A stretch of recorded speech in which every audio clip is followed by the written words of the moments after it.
Македонски. Благодарам. Премиере,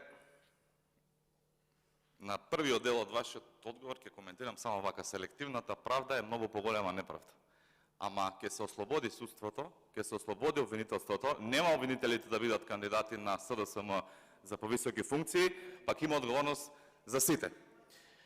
Сега, пошто рековте јавно дека сте постапиле во согласно со законите, вашите адвокати сте ги задолжили така натаму, зошто не сте појасен и еве да, како што рековте вие, сте побарале од Државната комисија за спречување на корупција да постапи по аферата, еве јас да помогнам, ако може.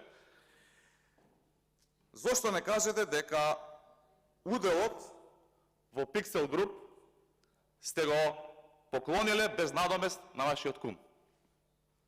Со тоа правите две проблематични ситуации во оваа држава. Прво, избегнувате данок, затоа што ако го продаете по вредноста на таа фирма, треба да платите данок.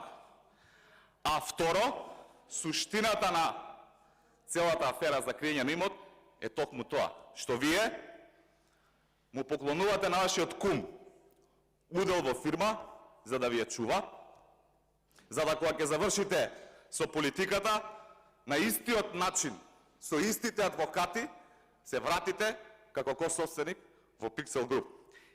И затоа, да и помогнам на Државната комисија за спречување на корупција, Pixel Group добива државни пари, значи во вредност од 4 исплати од Фондот за иновации и вредност од 4.324.363 денари, во 4 исплати вкупно, и државна помош во 8 исплати со вкупна вредност од 27.262.082 денари, или вкупно 31.586.443 денари.